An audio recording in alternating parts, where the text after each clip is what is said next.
والحمد للہ رب العالمین۔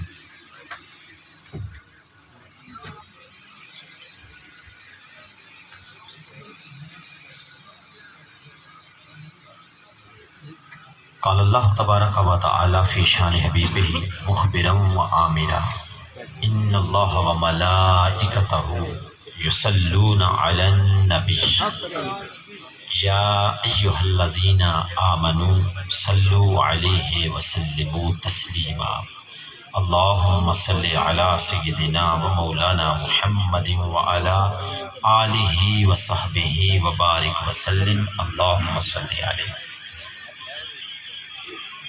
اللہ رب العزت کی حمد و ثنا کے بعد اور حضور نبی اکرم صلی اللہ تعالی علیہ وآلہ وسلم کی بارگاہ بکسمنہ میں نذرانہ عقیدت و محبت درود و سلام پیش کرنے کے بعد نہایت ہی واجب التعظیم التکریم پیر طریقت رہبر شریعت سید السادات صوفی باصفا یادگار اسلاف صاحبزادہ والا شان پیر سید لقمان صابر شاہ صاحب زیب آستانہ عالیہ قادریہ جیلانیہ دیگر معزز محترم علماء کرام ثناخانان شیر لسان میرے بزرگوں بھائیوں دوستوں عزیزان گرامی قدر اور معزز محترم سامعین و حاضرین، اللہ رب العزت کا بڑا ہی لطف و کرم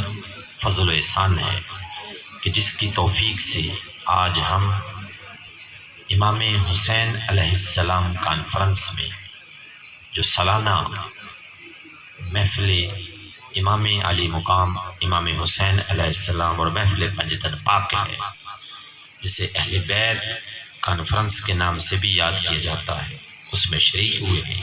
اللہ رب العزت ہم سب کا اس بابرکت محفل میں شریک ہونا اپنی بارگاہ میں قبول فرمائے، اور اس محفل پاک میں جتنے بھی احباب نے دامے درمے قدمے سخنے تعاون کیا، حصہ لیا، اللہ پاک ہر ایک کا اپنی بارگاہ میں قبول فرمائے، اور دعا ہے کہ رب کائنات پشاور سے میجر عبدالصبور صاحب بھی اس محفل پاک کے لیے تشریف لائے، اللہ پاک ایک ایک قدم کے بدلے میں سب کا آنا اپنی بارگاہ میں قبول فرمائے، اور اس کے صدقے میں رب کائنات ہم سب کو اہل بیت اطہار آل رسول کی سچی اور پکی محبت اور غلامی نصیب فرمائے۔ حضرات گرامی قدر، وقت کافی بیت گیا، میں نے قرآن مجید فرقان حمید کی سب سے چھوٹی سورہ مبارکہ عنوان گفتگو کے طور پر تلاوت کرنے کا شرف حاصل کیا۔ اس سورہ مبارکہ میں صرف 3 آیات ہیں، اور کل اس میں جو الفاظ استعمال ہوئے ان کی تعداد 10 ہے۔ سورہ کوثر میں اللہ رب العزت نے جو کلمات بیان کی ان کی تعداد 10 ہے۔ پھر تینوں آیات میں اللہ پاک نے جو حروف استعمال کیے وہ بھی 10 10 اور 10 ہیں۔ سب سے زیادہ جس حرف کا استعمال اس سورہ مبارکہ میں ہوا وہ الف ہے، اور وہ بھی 10 بار ہی استعمال ہوا ہے۔ سبحان اللہ۔ وہ حروف جو ایک ایک بار آئے ان کی تعداد بھی 10 ہے۔ تینوں آیات کا جو اختتام ہو رہا ہے وہ حرف را پر ہے، جسے اردو میں آپ رے کہتے ہیں، ہندی لہجے میں، تجوید کے لہجے عربی لہجے میں را ہے، اور اردو میں ہند کے لہجے میں رے ہے۔ انا اعطیناک الکوثر، آخری حرف رے، فصل لربک وانحر، آخری حرف رے، ان شانئک هو الابتر، آخری حرف رے۔ رے کا نمبر بھی حروف تہجی میں 10 ہے۔ قرآن مجید کی 114 سورتیں ہیں، ان میں جن سورتوں کا اختتام رے پر ہوا ان کی تعداد بھی 10 ہے۔ ذرا غور کریں، آپ 10 کی ہی بات کو سن رہے ہیں تو سوال تو ذہن میں پیدا ہوتا ہے کہ آخر 10 میں وہ کیا راز، کیا حکمت ہے کہ اس سب سے چھوٹی سورہ مبارکہ میں گھما پھرا کے جو بات بھی تحقیق پہ کرتے چلے جائیں، جسے جس اینگل سے بھی دیکھا جائے، کاؤنٹنگ کی جائے تو 10 پہ ہی بات ختم ہوتی ہے۔ باری تعالیٰ کیوں؟ حریم ناس سے جواب آتا ہے، ذرا غور کر اس صورت میں جواب تجھے ملے گا۔ تو اللہ نے فرمایا ون ہر، قربانی کر، تو قربانی بھی 10 کو ہوئی، قربانی بھی 10 کو ہی ہوئی۔ 2 قربانیاں تاریخ انسانی میں ہیں، ایک قربانی ابراہیم نبی نے دی تھی، اپنا بیٹا قربان کیا تھا، تاریخ ذی الحج کی 10 تھی۔ دوسری قربانی نبی محمد رسول اللہ نے اپنی اولاد کی دی تھی، تاریخ محرم کی 10 تھی۔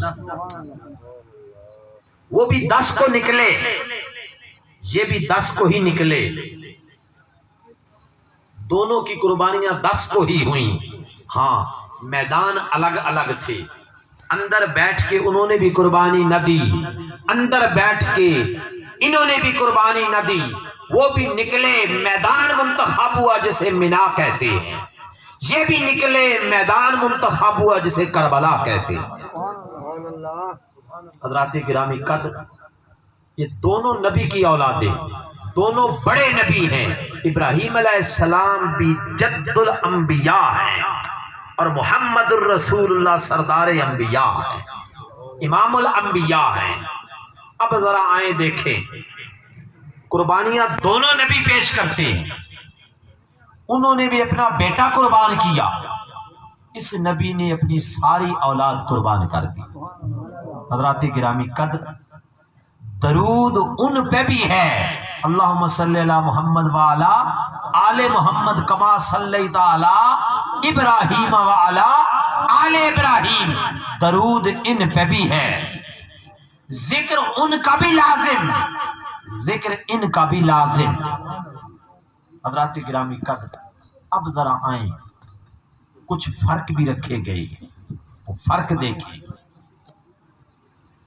ابراہیم علیہ السلام اپنا بیٹا قربان کرنے کے لیے لے جانے لگے تو ماں اپنے بیٹے کو گھر میں تیار کرتی ہے، اسماعیل علیہ السلام کو، کیونکہ بتایا گیا تھا نا سیدہ ہاجرہ کو کہ دعوت پہ جا رہے، دعوت کھانے جا رہے ہیں، تو ماں نے نہلا دھلا کر، کپڑے پہنا کر، کنگھی کر کے، سرما لگا کے، پانی پلا کے، کھانا کھلا کے اپنا لخت جگر گھر سے بھیجا تھا۔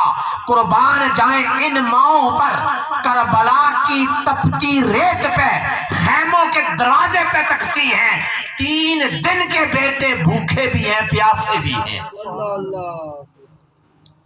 ابراہیم علیہ السلام بیٹا لے کے گئے قربانی کے لیے، جب قربان کرنے کا وقت آیا، اپنے بیٹے کے ہاتھ اور پیر رسیوں سے باندھ رہے ہیں، اپنی آنکھوں پہ پٹی ڈال رہے ہیں۔ ذرا تول کے دیکھ حسین ابن علی کو کہ بیٹا ہاتھوں پہ 6 مہینے کا ہے، نہ آنکھوں پہ پٹی باندھی، نہ بچے کے ہاتھ اور پاؤں باندھے، بیٹا 18 سال کا علی اکبر ہے، نہ آنکھوں پہ پٹی باندھی، نہ ہاتھ پاؤں باندھے، اون محمد قربان کر دیے، عباس جیسا 34 سال کا شیر بھائی بھی قربان کر دیا۔ کتنا حوصلہ تھا میرے حسین کا۔ ابراہیم علیہ السلام دیکھیں نا، بیٹے پہ چھری چلاتے ہیں تو اپنی آنکھوں کے اوپر پٹی باندھی ہوئی، بیٹے کے ہاتھ اور پیر رسیوں سے باندھے ہوئے ہیں۔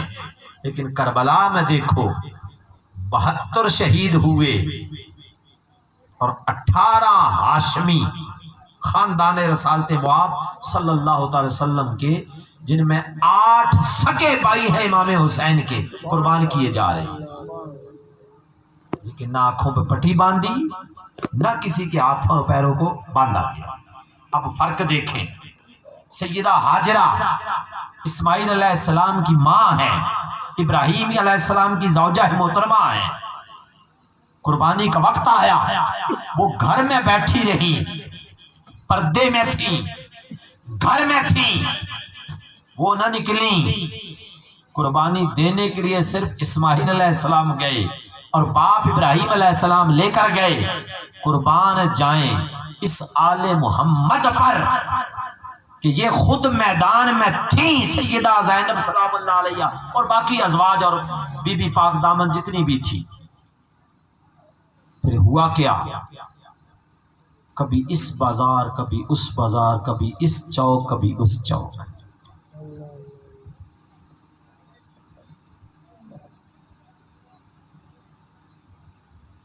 حضرات گرامی قدر، یہ حوصلے تھے اہل بیت اطہار کی۔ پھر آئیں مزید فرق بیان کرنے سے آپ کو شاید سمجھ نہ آئے، قرآن سے نہ پوچھ لیں کہ ان دونوں میں فرق کیا ہے، لیکن جو بات قرآن بیان کرے اس سے بڑھ کر کسی بندے کی بات نہیں ہے۔ آئیں قرآن سے پوچھتے ہیں کہ نبی وہ بھی ہے، نبی یہ بھی ہے، قربانی ادھر بھی ہے، قربانی ادھر بھی ہے، وہ بھی 10 کو نکلے، یہ بھی 10 کے نکلے، درود ان پہ بھی ہے، درود ان کا بھی ہے، ذکر ان کا بھی ہے، ذکر ان کا بھی ہے۔ فرق کیا ہے؟ ابراہیم علیہ السلام کی سنت یاد صرف امیروں پہ واجب ہے، غریبوں پہ نہیں ہے، لیکن حسین کی یاد منانا امیروں پہ بھی ہے، غریبوں پہ بھی ہے، اس لیے کہ یہ حسین کی یاد تمہیں جنت میں لے کے جائے گی۔ جنت کے حقدار امیر بھی بنتے ہیں، غریب بھی بنتے ہیں۔ حضرات گرامی، آئیں قرآن سے پوچھتے ہیں۔ قرآن مجید فرقان حمید بیان کرتا ہے، ابراہیم علیہ السلام نے قربانی دے دی، پھر بھی اللہ کے حضور عرض کرتے ہیں باری تعالیٰ فَجْعَلْ أَفْئِدَةً مِّنَ النَّاسِ تَهْوِي إِلَيْهِمْ،